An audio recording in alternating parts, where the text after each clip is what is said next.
2 مرتبہ آپ نے الیکشن لڑے احسن اقبال کے اگینسٹ، آپ کو لگتا ہے فیئر تھے؟ کہ میں نے یہ سوچا تھا پہلا الیکشن جب ہوا تو میں نے سوچا کہ یار یا میں جیت جاؤں گا یا میں ہار جاؤں گا. تو اگر میں جیت جاؤں گا تو کیا کروں گا، ہاروں گا تو کیا کروں گا. میں نے کہا اگر میں جیتا نا تو پھر بھی نا میں احسن اقبال کو فون کروں گا، میں کہوں گا ہم نے مل کے کام کرنا ہے. تو مجھے افسوس ہوا کہ اس بار آپ نہیں جیت سکے، لیکن آپ یہی سمجھیے کہ آپ ہی جیتے ہیں. ہم مل کے نارووال کی تعمیر و ترقی کے لیے کام کریں.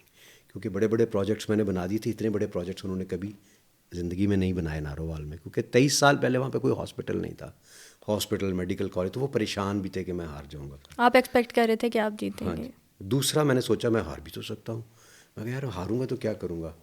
تو ذہن میں آیا کہ ابرار تمہیں اللہ نے ویسے ہی اتنی عزت دی ہوئی ہے، تو تم ہارو جیتو ایک کام کریں گے، پھر احسن اقبال کے پاس چلے جائیں گے، اسے مبارکباد دیں گے، ساتھ مٹھائی کا ڈبہ لے جائیں گے، کہیں گے مبارک ہو آپ کو، اور آپ جیتے ہیں مطلب میں جیتا ہوں.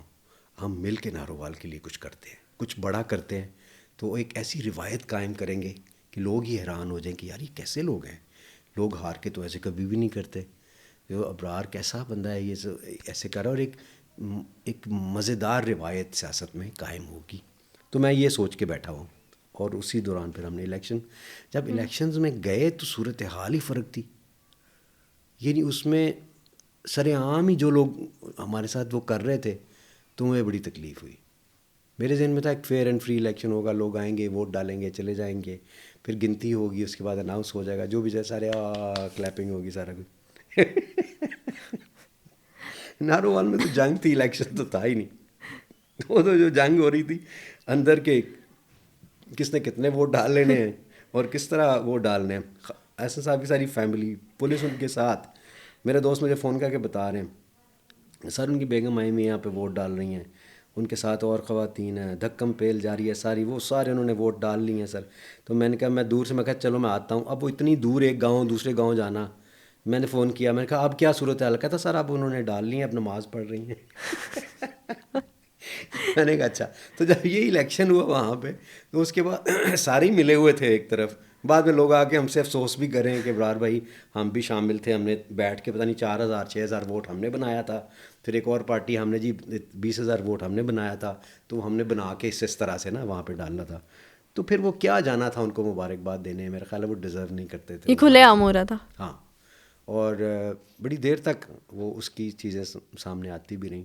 لیکن اس میں یہ ہوتا ہے کہ گاؤں میں، کیونکہ پورے پاکستان میں ایک وقت میں الیکشن ہو رہا ہوتا ہے، تو آپ کمپلین کریں گی بھی تو کارخانے میں طوطی کی آواز، تو یہ والی صورت حال ہوگی.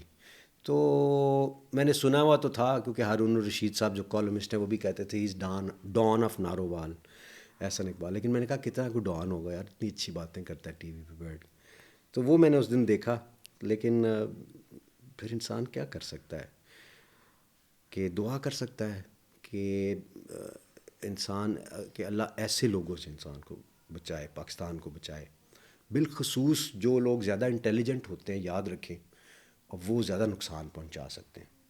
جو حکومتی صفوں میں گھس جائیں اور کسی اور حکومت کے اعلیٰ کار بن کے ان کے لیے کام کریں اور ان کے قلب میں طاقت ہو، وہ اور زیادہ خطرناک ہو سکتے ہیں.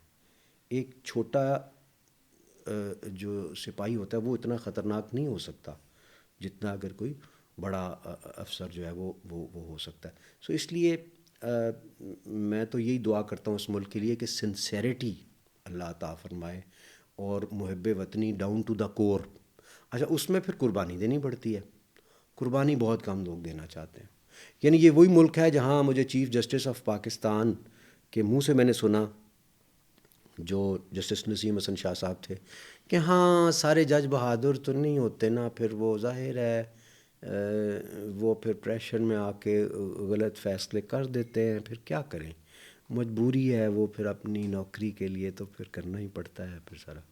سو میں سمجھتا ہوں یہ محکمہ جو جوڈیشری کا، اس میں تو بائی آل مینز ہمیں وہ لوگ چاہیے جو اپنی نوکری کی پرواہ نہ کریں، اور پھر قوم ایسے لوگوں کے لیے کھڑی ہو جائے. میں تو کہتا ہوں کوئی ایسا فنڈ بنا دے قوم مل کے، ایسے اربوں خربوں کا، کہ جو لوگ نوکری کو ٹھوک کر ماریں اور حق اور سچ پہ ریزائن کر دیں، ان کو کمفرٹیبل کر دے یہ قوم. کوئی ایسا سسٹم ہونا چاہیے.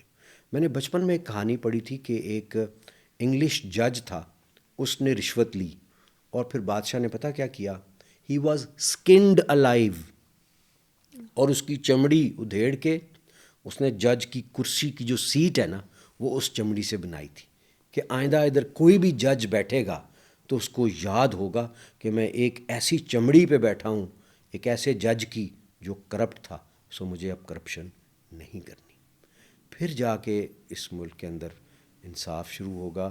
اور حضرت علی نے فرمایا تھا کہ کفر کا نظام چل سکتا ہے، نا انصافی کا نظام نہیں چل سکتا. اللہ کرے کہ نہ کفر کا نظام ادھر آئے اور نہ نا انصافی کا نظام آئے.